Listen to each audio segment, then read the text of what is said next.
मेरे पति ने ऊपर वाला पोर्शन किराए पर दिया था, जहां पर एक 20 साल का हैंडसम नौजवान लड़का रहा करता था।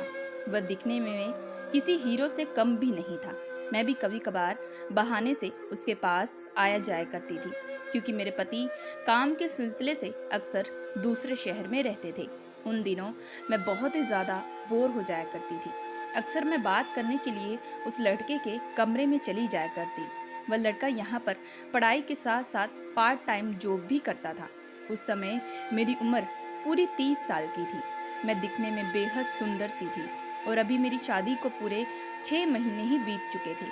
लेकिन 6 महीनों में मेरा पति अब मुझे बिल्कुल भी समय नहीं देता था। मैं बहुत बार अपने पति के प्यार के लिए तरसती रहती थी, लेकिन मेरा पति हमेशा काम का बहाना करके मुझसे दूर रहने लगा था। उन दिनों मेरी उस लड़के के साथ बहुत अच्छी दोस्ती भी हो चुकी थी। मैं अक्सर पढ़ाई में भी उसकी मदद भी किया करता था। मेरा पति भी दूसरे शहर रहता था, इसी वजह से मुझे अब रोकने वाला भी कोई नहीं था। मैं अक्सर पढ़ाई के साथ साथ उसके कंधे पर हाथ रख दिया करती थी और उसके साथ हंस हंस कर बातें भी किया करती थी। उसके साथ रहकर मुझे काफ़ी खुशी भी महसूस होती थी। कभी कभी मेरा दिल भी करता कि काश मैं ऐसे ही किसी लड़की के साथ शादी करती। धीरे धीरे मेरा अपने पति में जो इंटरेस्ट था वह खत्म हो चुका था। अब मुझे अपना पति अच्छा बिल्कुल भी नहीं लगता था। अब उस लड़के के साथ मुझे मोहब्बत हो चुकी थी, लेकिन मैंने आज तक उस लड़के से अपनी मोहब्बत का इजहार बिल्कुल भी नहीं किया था। लेकिन एक रात बहुत ही ज्यादा तेज बारिश हो रही थी। उस दिन मौसम जो था वह बहुत ही ज्यादा सुहावना था। मुझे उस वक्त अपने पति की जो कमी थी वह खलनी महसूस होने लगी थी, क्योंकि आज मेरा बहुत ही ज्यादा मन हो रहा था। तभी वह लड़का मेरे कमरे में आया और उसके हाथ में एक मोटी सी किताब थी। मुझे देखते ही वह कुछ पूछने ही वाला था कि मैं तुरंत उसके हाथ से वह किताब ले ली और साइड टेबल पर जाकर रख दी। और मैं तभी उसे अपनी नशीली आंखों से कहना शुरू कर दिया कि आज मुझे अपनी पति की कमी जो है महसूस हो रही है। क्या तुम इस कमी को पूरा कर सकते हो? ये सुनते ही उसके चेहरे पर एक शैतानी मुस्कुराहट आ चुकी थी और तुरंत उसने मुझे जाकर कसकर गले लगा लिया और फिर रात भर मेरी चीखें भी निकाल दी, क्योंकि वह पूरे जोश के साथ, दोस्तों मेरा नाम शबनम है, मैं गुड़गांव की रहने वाली हूँ। मैं अपने माता पिता की एक इकलौती संतान भी हूँ। मेरे माता पिता ने आज तक मेरी हर एक छोटी से छोटी, बड़ी से बड़ी जरूरतों को भी पूरा किया था। मेरे माता पिता मुझसे बेइंतहा प्यार करते थे। लेकिन जब मैं बड़ी हुई तो मेरे माता पिता ने मेरा रिश्ता देखना शुरू कर दिया। मैंने आज तक अपने माता पिता को बिल्कुल भी नहीं बताया था कि मैं अपने ही मोहल्ले के एक लड़के से मोहब्बत कर बैठी हूँ और उसके साथ ही मैं शादी भी करना चाहती हूँ, जिसका नाम था दीपक। दीपक और मेरी दोस्ती बचपन से ही हो चुकी थी और अक्सर हम दोनों एक दूसरे के साथ घूमने फिरने के लिए बाहर भी जाया करते थे। बढ़ती उम्र के साथ दोस्ती जो थी वह प्यार में बदलनी शुरू हो चुकी थी और फिर बढ़ते प्यार के साथ साथ हम दोनों ने शादी करने का भी फैसला कर लिया था। मैं और दीपक ने अपने कॉलेज की पढ़ाई भी एक ही साथ की थी। हम दोनों एक दूसरे के साथ काफी देर तक वक्त भी बिताया करते थे। दीपक अब हर समय मेरे साथ ही रहता था। दीपक का प्यार पाकर मैं बेहद खुश थी। दीपक यहाँ पर अपनी नानी के घर पर पढ़ने के लिए आया था। उसके घर में सिर्फ उसके पिताजी ही थे। उसकी माँ बचपन में ही चल बसी थी। अब उसके पिताजी विदेश में नौकरी करते थे। वह कभी कभार उससे मिलने के लिए हिंदुस्तान वापस आया करते थे। मेरे मोहल्ले के और भी लड़कों के साथ दोस्ती थी। अक्सर माँ मुझे यही कहा करती कि तुम मोहल्ले के लड़कों से दूर रहा करो, मोहल्ले के लड़के अच्छे बिल्कुल भी नहीं हैं और मैं तेरी शादी यहाँ पर किसी भी लड़के के साथ बिल्कुल भी नहीं करवाऊंगी। यह बात सुनकर मैं काफी ज्यादा परेशान भी हो जाया करती थी, क्योंकि मैं दीपक से प्यार करती थी। लेकिन मुझे लगता था कि वक्त के साथ साथ माँ की जो सोच होगी वह बदल जाएगी और एक न एक दिन मेरे और दीपक के रिश्ते को भी स्वीकार कर लेगी। इसी तरीके से वक्त जो था वह बड़ी तेजी से बीतता जा रहा था। मैं अक्सर सहेलियों का बहाना करके दीपक के पास चली जाया करती। मेरी सहेलियों को भी मालूम था कि दीपक से मैं प्यार करती हूँ और हमारा प्यार काफी सालों से चल रहा है। वह हर वक्त मुझे कहा करती कि ये प्यार व्यार कुछ भी नहीं होता। आज लड़का तुझसे प्यार करता है, कल को सब कुछ हो जाने के बाद वह तुझे हमेशा हमेशा के लिए छोड़ भी देगा। लेकिन मुझे दीपक पर पूरा पूरा विश्वास था कि वह जिंदगी भर मेरा साथ निभाएगा। लेकिन जब कॉलेज कंप्लीट हुआ तो माता पिता ने तुरंत मेरे लिए रिश्ता देखना शुरू कर दिया था। हालांकि मैं किसी और से शादी नहीं करना चाहती थी। मैं माता पिता के खिलाफ जाकर बिल्कुल भी दीपक के साथ शादी भी नहीं करना चाहती थी। इसी वजह से दीपक अपनी नानी को लेकर हमारे घर पर तुरंत आया और रिश्ते की बात की। माँ तो सबसे पहले दीपक को देखकर गुस्से में आ चुकी थी।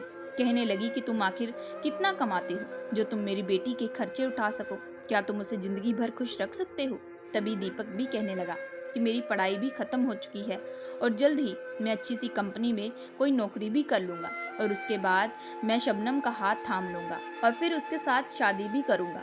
मैं उस जिंदगी में कभी कोई चीज की तकलीफ बिल्कुल भी नहीं आने दूंगा।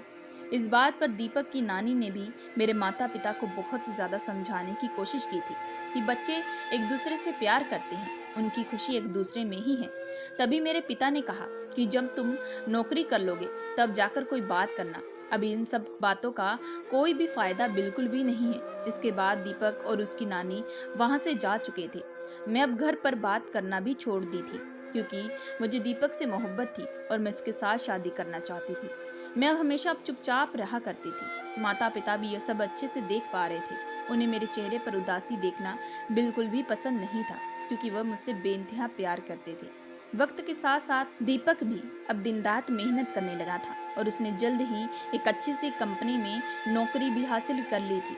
लेकिन वह नौकरी शहर में थी, इसी वजह से वह शहर जा चुका था। अक्सर मेरी सहेलियां मुझे यही कहा करती थी कि शहर जाने के बाद देखना दीपक तुझे भूल जाएगा, वह तुझसे बिल्कुल भी नहीं शादी करेगा, वह शहर की ही किसी लड़की के साथ अब शादी कर लेगा। लेकिन फिर से मुझे दीपक पर पूरा विश्वास था।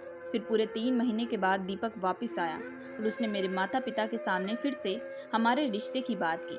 फिर मेरे मम्मी पापा ने भी मेरी खुशी की खातिर उस रिश्ते को स्वीकार कर लिया था और जल्द ही बड़ी ही सादगी के साथ मेरी और दीपक की शादी भी हो चुकी थी। मैं विदा होकर दीपक के साथ उसके नए घर में शिफ्ट हो चुकी थी जो कि शहर में था। अब मैं शहर आकर मेरी जो जिंदगी थी वह काफी बदलने वाली थी क्योंकि अब घर की सारी जिम्मेदारी मेरे सर पर आ चुकी थी क्योंकि दीपक की जो माँ इस दुनिया में बिल्कुल भी नहीं थी। इसी वजह से दीपक के ऑफिस चले जाने के बाद अक्सर मैं घर पर अकेली हो जाया करती थी। मुझे अकेली ही घर की सारी जिम्मेदारी उठानी पड़ती थी। लेकिन उन दिनों दीपक मुझ पर अपना खूब प्यार लुटाया करता था। वह मुझे कभी भी कोई चीज़ की कमी बिल्कुल भी महसूस नहीं होने देता। उसके प्यार को देखकर मुझे कभी भी कोई चीज़ की कमी भी महसूस बिल्कुल भी नहीं होती थी क्योंकि दीपक काफ़ी रोमांटिक था। वह हर रोज मेरे लिए तोहफा लेकर आता, मुझे बाहर घुमाने के लिए भी लेकर जाता। अक्सर दीपक का इतना प्यार देखकर मेरी आंखों से आंसू निकलने लगते थे कि दीपक मुझसे कितना प्यार करता है। उसने मुझे पाने के लिए दिन रात खूब मेहनत भी की है। इसी वजह से अब मैं भी दिन भर दीपक की मनपसंद चीज बनाया करती थी, उसे भी सरप्राइज दिया करती थी। दीपक भी सरप्राइज देकर बेहद खुश हो जाया करता था। लेकिन हम दोनों का जो प्यार था धीरे धीरे काफी बढ़ने लगा था। दीपक काफी रोमांटिक भरा था। हम दोनों जिंदगी भर साथ रहने की कस्में खाया करते थे। अक्सर मेरी सहेलियां भी जब मुझसे घर पर मिलने के लिए आती तो वह भी हम दोनों का प्यार देखकर खूब तारीफें करती, कहती कि दीपक जैसा लड़का काश हमें भी मिल जाए। लेकिन अब वक्त के साथ साथ दीपक में बदलाव आने शुरू हो चुके थे। अब दीपक और मेरी शादी को पूरा 8 महीना बीत चुका था क्योंकि दीपक जिस कंपनी में जॉब करता था वह कंपनी अब बंद हो चुकी थी। इसी वजह से दीपक काफी परेशान रहने लगा। वह नौकरी की तलाश करने लगा और जल्द ही उसे नौकरी भी हासिल हो चुकी थी। लेकिन वह नौकरी दूसरे शहर में उसे मिली थी। इस बात पर मैंने उसे मना भी किया, लेकिन वह कहने लगा कि काम करने के लिए कुछ तो करना ही पड़ेगा। इसी वजह से दीपक मुझे छोड़कर दूसरे शहर में रहने लगा क्योंकि आने जाने में बहुत ही ज़्यादा दिक्कत भी हुआ करती थी। लेकिन दूसरे शहर में जाकर दीपक का जो प्यार था धीरे धीरे मेरे लिए ख़त्म होने लगा था। अक्सर मैं जब भी दीपक को फ़ोन करती तो वह हमेशा कहता कि अभी मैं बिजी हूँ। अब उसके पास मेरे लिए बिल्कुल भी कोई वक्त भी नहीं रहता था, ना ही उसे मेरी कोई परवाह थी। मैं दीपक के प्यार के लिए हमेशा तड़पती रहती, लेकिन उसे मेरी बिल्कुल भी कोई परवाह नहीं थी। मैं पूरे घर में अकेली हो चुकी थी। घर पूरा खाली रहता था। धीरे धीरे मेरा इस घर में दम घुटने लगा था। मैंने माँ को भी ये सारी बातें बताई तो माँ भी मुझे अक्सर यही कहा करती कि दामाद जी को तो काम करना ही पड़ेगा, काम नहीं करेंगे तो घर का गुजारा कैसे होगा, तुम्हारे खर्चे कैसे उठाएंगे, तुम्हें थोड़ा धैर्य रखना चाहिए, तुम्हें उस पर गुस्सा बिल्कुल भी नहीं करना चाहिए, तुम एक काम कर सकती हो, तुम अपना ऊपर वाला घर किराए पर दे दो, घर में एक परिवार रहेगा तो तुम्हारा भी मन बहल जाएगा, तुम्हें भी बिल्कुल चिंता करने की जरूरत नहीं पड़ेगी। शुरू शुरू में तो मुझे माँ की ये सारी बात बिल्कुल भी अच्छी नहीं लग रही थी, लेकिन उसके बाद मैंने सोचा कि माँ जो कह रही है वह ठीक है। इसी वजह से मैंने जब दीपक से इस बारे में बात की तो दीपक ने भी इस बात के लिए तुरंत हाँ कर दिया। तभी दीपक कहने लगा कि तुम चिंता बिल्कुल भी मत करो, मैं जल्द ही किसी से बात करके ऊपर वाला घर किराए पर चढ़ा देता हूँ। फिर कुछ दिन इसी तरीके से बीत चुके थे। फिर तभी एक दिन हमारे घर पर किसी की दस्तक हुई। दरवाजा जोरों से बजने लगा था। मैं तुरंत दरवाजा जैसे ही खोलने गई तो एक 20 साल का नौजवान लड़का सामने खड़ा था। उसे मैं देखकर हैरान रह चुकी थी। मैं उससे पूछने ही वाली थी, तभी वह कहने लगा कि मैं आपका नया किराएदार आया हूँ, मुझे दीपक जी ने यहाँ पर भेजा है। मैंने उसी वक्त दीपक को कॉल लगाना शुरू कर दिया था, लेकिन इतने कॉल के बाद भी दीपक ने फिर से मेरा कॉल बिल्कुल भी रिसीव नहीं किया था। हार पछताकर मैंने उसे घर पर आने की अनुमति दे दी थी। तभी वह लड़का कहने लगा कि मैं सबसे पहले ऊपर वाला कमरा जाकर देख लेता हूँ, क्योंकि आज ही मैं इस घर में शिफ्ट हो जाऊंगा और यहीं से मैं अपने कॉलेज भी जाऊंगा। मुझे समझ में नहीं आ रहा था कि इस बात पर मैं आखिर उसे क्या कहूँ, क्योंकि मेरे पति तो मुझसे बात ही नहीं कर रहे और ना ही उन्होंने मुझे पहले बताया कि कोई यहाँ पर लड़का रहने आएगा। तभी अचानक मेरे फ़ोन पर मेरे पति की कॉल आई। मैंने तुरंत रिसीव किया। मैं सबसे पहले उन पर गुस्सा होना शुरू हो चुकी थी कि आपने मुझे पहले क्यों नहीं बताया। तभी मेरे पति मुझसे माफ़ी मांगने लगे, कहने लगे कि मैं काम की वजह से तुम्हें बताना ही भूल चुका हूँ। इस लड़के का नाम रघु है और यह मेरे एक बहुत ही अच्छे दोस्त का भाई भी है। ये यहाँ शहर पर रहकर पढ़ाई करेगा और साथ साथ पार्ट टाइम जॉब भी करेगा। यह लड़का बहुत ही अच्छा है, तुम्हें चिंता करने की बिल्कुल भी नहीं जरूरत। यह लड़का दिल का बहुत अच्छा। यह कहते ही तुरंत मेरे पति कहने लगे कि अच्छा मैं अभी फोन रखता हूँ, अभी मेरी मीटिंग है, मुझे मीटिंग में जाना है, मैं तुम्हें बाद में फोन करता हूँ। ये कहकर उन्होंने तुरंत फोन भी काट दिया था। इसके बाद मैं उनसे कोई बात भी नहीं कर पाई। अब रघु ने कमरे को देकर तुरंत 1 घंटे के बाद अपना सारा सामान लेकर घर पर शिफ्ट हो चुका था, लेकिन उसने खाना बनाने का सामान बिल्कुल भी नहीं लिया था। इसी वजह से जब उसे भूख लगी तब वह मुझसे खाने के लिए कुछ मांगने लगा। इस बात पर मैंने भी उसे इनकार नहीं किया था और जब मैं दोपहर का खाना खाने लगी तो लगे हाथ उसे भी खाना परोस दिया था। वह भी खाना खाकर मेरी खूब तारीफें भी करने लगा था। आज इतने समय के बाद किसी के मुंह से अपनी तारीफें सुनकर मुझे काफी अच्छा भी लग रहा था। आखिर बार पता नहीं कब मेरे पति ने मेरी तारीफें की थी, मुझे वह याद भी नहीं, क्योंकि मैं काफी समय से इस घर में अकेली रह रही थी।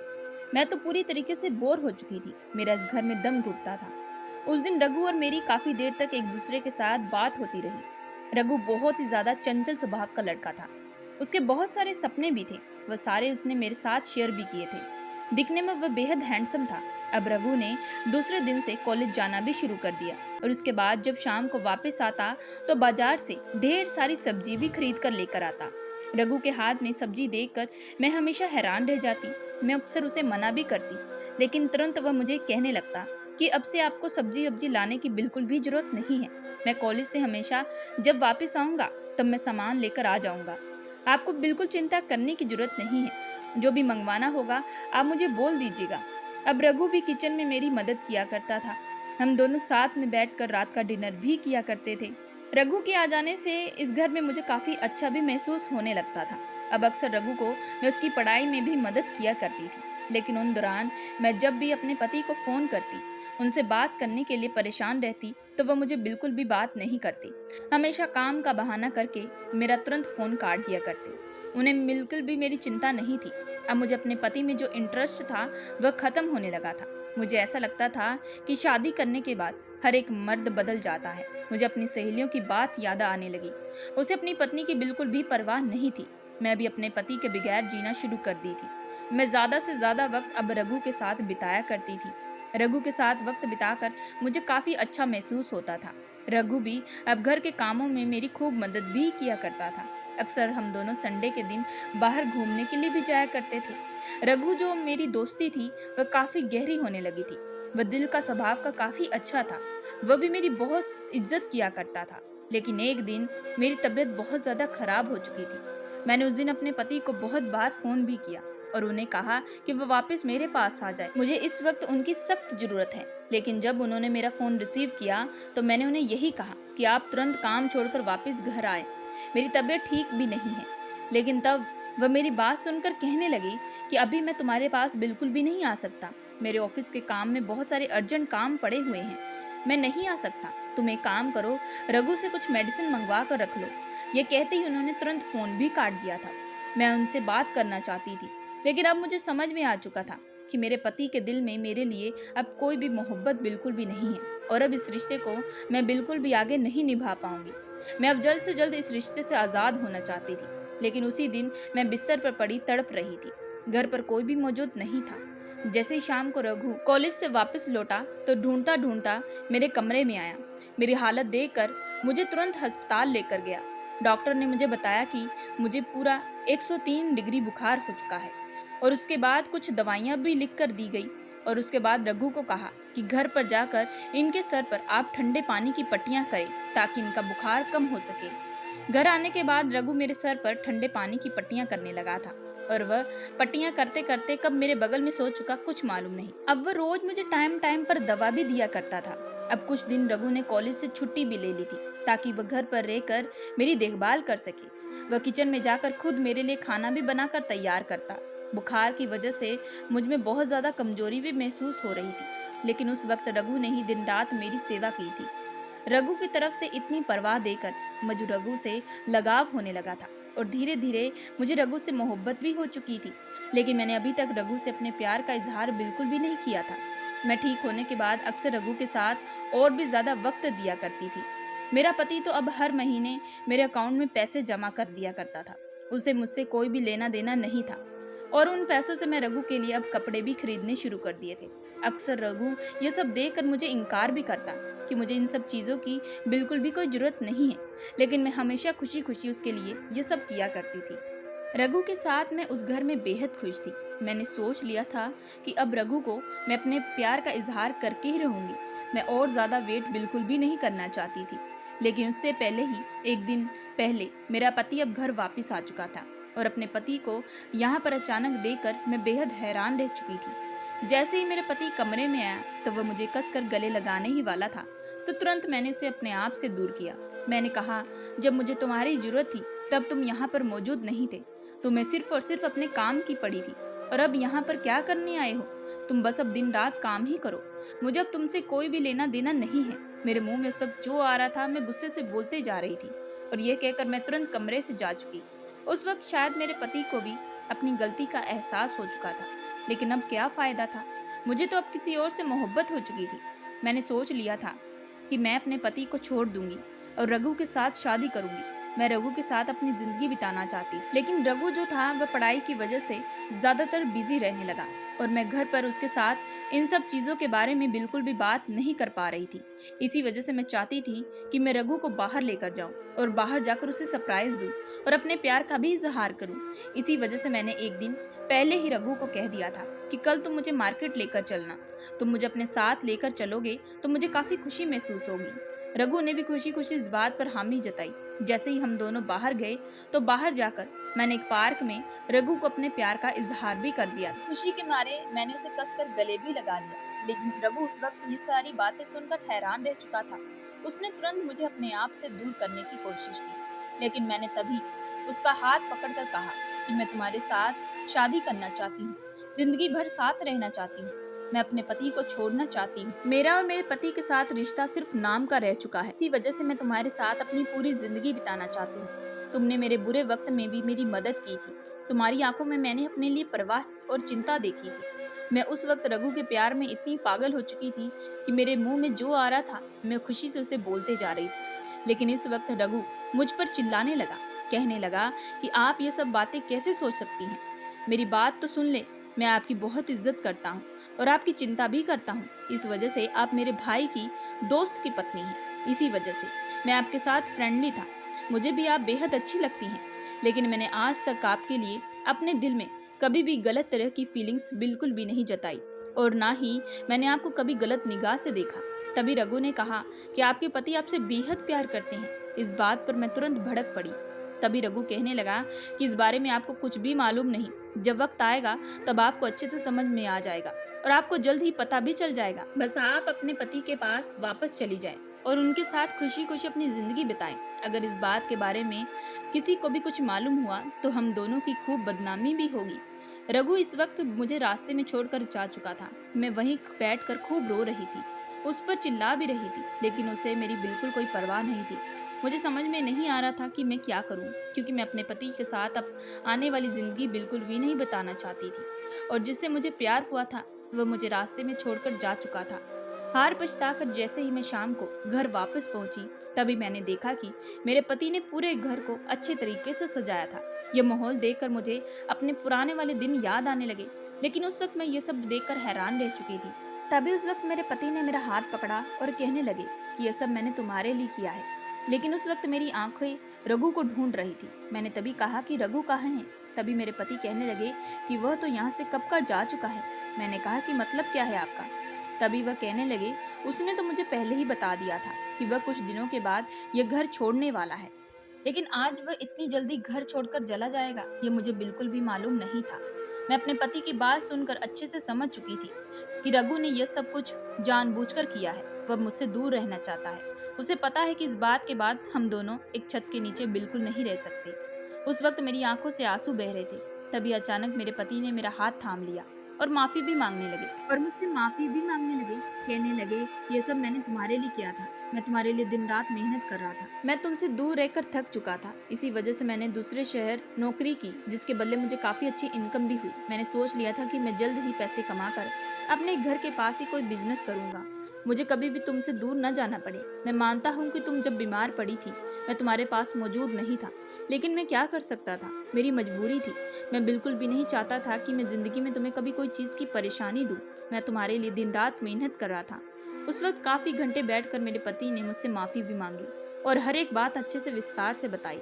मुझे भी समझ में आने लगा था कि शायद मैं ही गलत थी, शायद मैं ही भटक चुकी थी। इसी वजह से मैंने अपने पति को माफ़ कर दिया। अब मेरा पति पहले की तरह मुझ पर प्यार लुटाने लगा। हर वक्त मुझे सरप्राइज देता, खुश करने की पूरी कोशिश करता। अब मैं सोचती हूँ कि उस दिन रघु ने अगर मेरे प्यार को ठुकराया ना होता तो शायद आज मैं इतने प्यार करने वाले पति को खो बैठती। दोस्तों, मैं आशा करती हूँ कि आप लोगों को ये कहानी पसंद आई होगी। अगर आप लोगों को ये कहानी पसंद आई है तो प्लीज़ हमारे चैनल को लाइक और सब्सक्राइब जरूर करिएगा एंड बेल आइकन का बटन जरूर दबाइएगा।